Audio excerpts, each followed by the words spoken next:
اللہ سبحان اللہ. فرمایا گھبراؤ نہیں، کچھ دینے کے لیے جگہ بنائی جاتی ہے. محبت سے کہہ دو بھائی سبحان اللہ سبحان اللہ. جگہ بنائی جاتی ہے، کچھ لینے کے لیے جگہ دی جاتی ہے. میں نے جگہ بنا دی ہے، آپ آنکھیں بند کر لے. دوبارہ ہاتھ دیا، فرمایا بتا کافینا ان بے ناخوں سے لبریز ہو گیا. سبحان اللہ سبحان اللہ. بہت خوب بہت خوب. خدا تک پہنچانے والا وہ علم نافع ہے. وقت ہوتا تو میں صحابہ کرام اور اتباع تابعین سے کہ ماں حوالہ جات آپ کے سامنے پیش کرتا، لیکن بہت ضروری بات ہے یہ ہے جو حفاظ کرام نے دستاویز. آپ نے قرآن مقدس کی آیت سنی. اللہ تعالیٰ نے اس قرآن مقدس کی حفاظت کے تمام اپنے ذمہ کرم میں رکھا ہے. جب سے دنیا قائم ہوئی تب سے انگنت کتابیں آئیں. آسمانی کتابیں 104 کم و بیش اور ہزارہ کتب اور رسالے چھپتے رہے.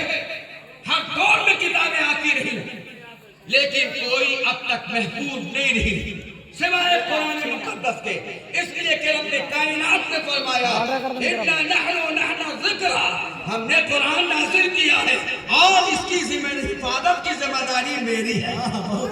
اس کی حفاظت کی ذمہ داری اللہ تعالیٰ نے رکھ لی ہے. تاریخ گواہ ہے کہ جب جنگ یمامہ کے موقع پر حفاظ کرام کی شہادت ہوئی تھی، ایک روایت کے مطابق 70 صحابہ کرام شہید ہوئے وہ جو حافظ قرآن تھے. دوسری روایت کے مطابق 700 صحابہ کرام وہ جو حافظ قرآن تھے اور قرآن کو صحیح پڑھتے یعنی قرآن تھے، جو قاری قرآن تھے. اے لوگوں بتاؤ، ابتدائی اسلام تھا، اللہ کے نبی صلی اللہ علیہ وسلم نے کسانہ ارتحال ہو چکا تھا. اس دنیا سے رسول اللہ تشریف لے جا رہے تھے. حضرت ابو بکر صدیق رضی اللہ تعالی عنہ آتے ہیں اور حضرت عمر آتے ہیں. حضرت ابو بکر صدیق کے بارگاہ میں یا خلیفۃ المسلمین جی فرمائے کہ لگے حضور جنگ یمامہ میں ایسی جنگ ہوئی کہ ہماری جماعت کے 70 یا 700 وہ حافظ قرآن جن کے سینوں میں قرآن محفوظ تھا وہ اس دنیا سے رفت سفر بعد ہے، جنہوں نے جامع شہادت نوش کر لی. اگر ایسی ہوتا رہا تو پھر ہم قرآن مقدس کو کھو دیں گے. لہذا حضور کرم فرمائے خلیفۃ المسلمین سیدنا ابو بکر صدیق رضی اللہ تعالیٰ عنہ جو رسول اللہ صلی اللہ علیہ وسلم کے پرتو ہیں. حضرت ابو بکر صدیق کا تیور چینج ہوتا ہے. کہنا کیا چاہتے ہیں؟ حضرت عمر بن خطاب کہتے ہیں اے خلیفۃ المسلمین اب وقت آ گیا ہے کہ قرآن کو جمع کیا جائے. اب تک قرآن جب بھی نزول وحی ہوا ہے رسول اللہ صلی اللہ علیہ وسلم پر قرآن مقدس کی آیتیں نازل ہوتی رہی ہیں، تو نبی کونین نے جہاں بھی آیتیں نازل ہوئی ہیں حضور نے فرمایا فلاں صحابی تم لکھ لو اکتب ہذہ الآیہ، لکھ لو یہ آیت. کسی نے چمڑے میں لکھا ہے، کسی نے کھجور کی تھالیوں میں لکھا ہے، کسی نے پتھروں پہ لکھا ہے. مختلف آلات میں لکھے گئے. یک جگہ قرآن مقدس نہیں تھا. اب میں جو باتیں بتانے والا ہوں آپ کو ان کا بھی جواب ہوگا. جو لوگ کہتے ہیں کتاب اللہ کو مانتے ہیں، سنت رسول کو، اجماع کو نہیں مانتے، قیاس کو نہیں مانتے. اہل عقل کے لیے اشارہ کافی. میرے پاس اتنا ٹائم نہیں ہوگا کہ میں ان کے نام کا ذکر کروں گا. آپ کو سمجھ لینا ہے. اے لوگوں اشارتاً بتا دوں کہ یہ حدیث رکعت تراویح کی نماز حافظ صاحب پڑھاتے ہیں نا، قرآن پڑھا جاتا ہے نا، اس کی بھی دلیل ہے آپ کے پاس؟ نبی کے زمانے میں نہیں دے سکتے. 20 رکعت تراویح نہیں دے سکتے. بولو نہیں دے سکتے. 3 طلاق ایک مجلس میں، اب 3 طلاق دیا تو 3 طلاق کا ثبوت ہمارے رسالت میں اور اس کے بعد آج تک رائج ہے، آج تک رائج ہے. میں بات آئے گی سامنے بتاؤں گا. لیکن جب حضرت عمر بن خطاب نے عرض کیا حضور ضرورت ہے، تو جملے سنیے حضرت ابوبکر صدیق کا. فرماتے ہیں کیف افعلو آجا ادھر تھوڑا اس کو بھی بیٹھ ما جا. لم یفعل بیٹھ جائے نا رسول رے. اللہ صلی اللہ علیہ چھوڑ دیں وسلم. چھوڑ دیں. میں وہ کام کیسے کرتا ہوں کر سکتا ہوں جو حضور نے نہیں کیا. خلاصہ یہ ہے کہ نبی کے زمانے میں قرآن جمع نہیں تھا، کسی بکس میں جمع نہیں تھا، اکٹھا نہیں تھا. چھالوں پہ قرآن اور پتوں پہ قرآن. اور بھی کمال کی بات کہ زبر سے بھی تو مشہور ہو گئی ہے، لیکن میں وہ ہم نقطہ بتاؤں گا جو آپ نے شاید نہیں سنی ہو.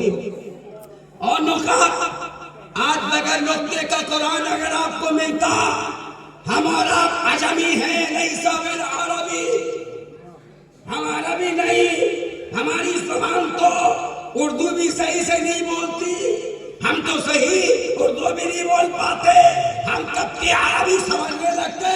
لیکن یہ احسان جانو حضرت ابوبکر صدیق کا، حضرت عمر بن خطاب کا، حضرت عثمان ذو النورین کا، حضرت عمر بن عبدالعزیز کا، مولا کائنات کا، کہ انہوں نے اجماع کر کے امتان محمدیہ کو وہ چیز دے دی ہے کہ قیامت تک آنے والے لوگ عربی جانے نہ جانے نہ پڑھ لیں گے تو قرآن کی تلاوت کا ثواب ملتا جائے.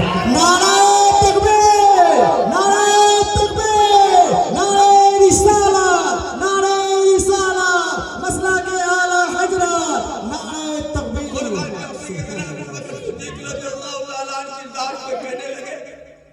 میں وہ کام کیسے کر سکتا ہوں جو حضور نے نہیں کیا.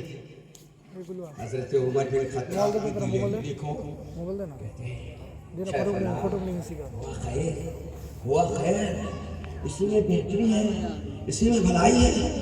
اب جملہ سنو حضرت ابوبکر صدیق کا، کہو سبحان اللہ. سبحان اللہ. کہتے کیا ہے سیدنا ابوبکر خلیفۃ الاول، ارمان ایک اچھا تک کا فوٹو لے گا جس کی آواز ایک دم منہ ہاتھ گونج رہا ہے. شانتی من سے فوٹو لے کہ گا. حتی شرح اللہ فوٹو خالی فوٹو اسی کا لمبا لمبا سن کر کو اللہ کا اسی کا پیر کا گونگوں میں تھا بڑھیا سے لے گا. لیکن یہاں تک کہ اللہ نے ہمارے سینے کو کھول دیا. مجھے بات سمجھ میں آئی کہ جسے میں بدعت سمجھ رہا ہوں وہ حقیقت میں اس کے اندر خیر ہے.